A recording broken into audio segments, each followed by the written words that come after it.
झारखंड में भी अब चुनावी माहौल बनने लगा है।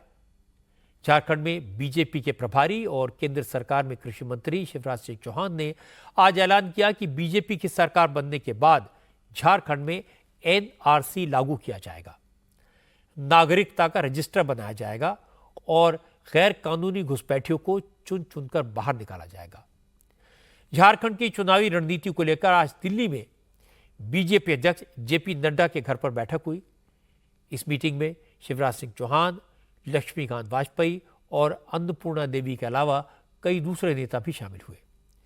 क्योंकि शिवराज सिंह चौहान झारखंड का दौरा करके लौटे हैं, उन्होंने जेपी नड्डा को ग्राउंड रिपोर्ट सौंपी।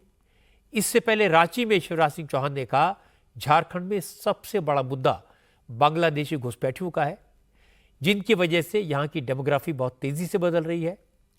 शिवराज सिंह चौहान ने कहा, झारखंड में आदिवासियों की आबादी तेजी से घट रही है, लेकिन वोट बैंक के चक्कर में हेमंत सोरेन की सरकार घुसपैठियों की मदद कर रही है। उनके आधार कार्ड बनवाए जा रहे हैं, वोटर लिस्ट में नाम लिखवाए जा रहे हैं। ये देश के लिए बहुत खतरनाक है।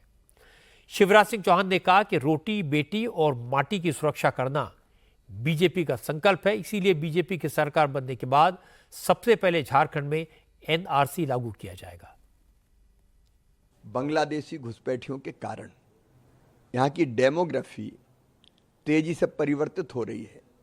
अब आप देख लीजिए, हमारे संथाल परगना में कभी आदिवासी आबादी 44% से ज़्यादा थी, घट के 28% रह गई।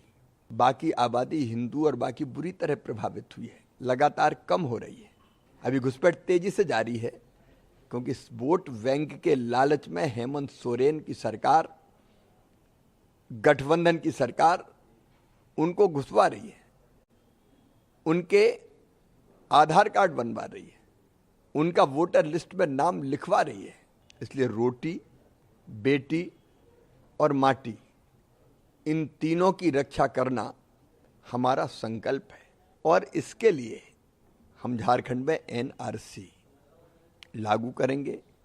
नागरिकता का रजिस्टर बनेगा, जिसमें स्थानीय निवासी रजिस्टर होंगे और जो घुसपैठिए हैं उनको चुन चुन के बाहर निकाला जाएगा।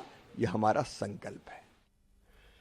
शिवराज सिंह चौहान ने साफ साफ बात की, सीधे सीधे झारखंड के मुख्यमंत्री हेमंत सोरेन पर सवाल उठाए।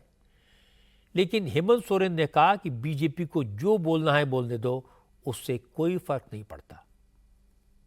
शिवराज सिंह चौहान ने कहा है कि यहाँ एनआरसी लागू किया जाएगा अगर हमारी सरकार आती है तो उन लोगों को जो बोलना है बोलने। हेमंत सोरेन तो एक लाइन में जवाब देकर निकल गए, लेकिन उनके साथ मौजूद झारखंड सरकार के minority affairs minister Hafizul Hasan ने कहा कि बीजेपी चाहे कुछ भी कहे, उसका कोई मतलब नहीं है, क्योंकि झारखंड में बीजेपी की सरकार बनेगी ही नहीं। बीजेपी के लोग जो कुछ बोल रहे हैं वो सिर्फ चुनावी स्टंट है। उनका सरकार बनेगी ही नहीं, इसलिए उसमें बात करने कोई जरूरी नहीं। सरकार फिर हेमंत बाबू मुख्यमंत्री बन रहे हैं, हेमंत सोरेन जी का सरकार बनेगी। तो जिस तरीके से एनआरसी का बात उठाया जा रहा था, जो भी अभी हो रहा है, चाहे एनआरसी का मसला हो, चाहे बांग्लादेशी का मसला हो, वो सब चुनावी स्टैंड है। और जो फैली झारखंड है, झारखंड में नहीं चलेगा। इसके बाद झारखंड मुक्ति मोर्चे की सहयोगी पार्टी कांग्रेस के लीडर और झारखंड सरकार में मंत्री बन्ना गुप्ता सामने आए। बन्ना गुप्ता ने कहा, झारखंड में बीजेपी बहुत परेशान है, उनके नेताओं को समझ नहीं आ रहा है क्या करें, इसलिए कुछ भी बोल रहे हैं। बन्ना गुप्ता ने कहा, बीजेपी झारखंड के लोगों को मूर्ख बनाने की कोशिश कर रही है, लेकिन बीजेपी चाहे जितनी कोशिश कर ले, वो उसके सारे दाव फेल कर देंगे। अरे भाई, उन लोगों का बस नहीं चल रहा है। उनका बस चलेगा तो हम लोग को तोप लगा के उड़ा देंगे। उनका अभी तो एनआरसी क्या खेलूंगे, इंग्लिश बोलता। हम तो कम पढ़े लिखे बैकवर्ड आदमी हैं, तो हम उतना नहीं जानते हैं, लेकिन ये लोग को इतना जान गए हैं, बुझ गए हैं हम लोग झारखंडी लोग, कि ये लोग जो है झारखंडी लोग को पूरा बेवकूफ़ समझ रहा है। ये लोग सोच रहा है कि हम लोग प्रयोगशाला के चूहा बना देंगे। अरे भैया, जब देश का आज़ादी का इतिहास लिखा था 1857 में, तो बाबा तिलका मांझी ने 1769 में अंग्रेज का खिलाफत किया था। 1831-32 में बुद्धू भगत ने खिलाफत किया। 1855 और 56 में सिद्धू कानू, हम एडवांस प्लानिंग के लोग हैं। ये जितना करेंगे उसका एक स्टेशन आगे हम लोग पहले इसको डैश कर देंगे। झारखंड में डेमोग्राफी तो बदल रही है। आदिवासियों की संख्या 45% से घटकर 28% रह गई है। हाई कोर्ट इस पर चिंता जता चुका है। राज्य सरकार को जांच के आदेश दिए जा चुके हैं। इसलिए यह कहना तो गलत है कि झारखंड में डेमोग्राफिक चेंज कोई मुद्दा ही नहीं है।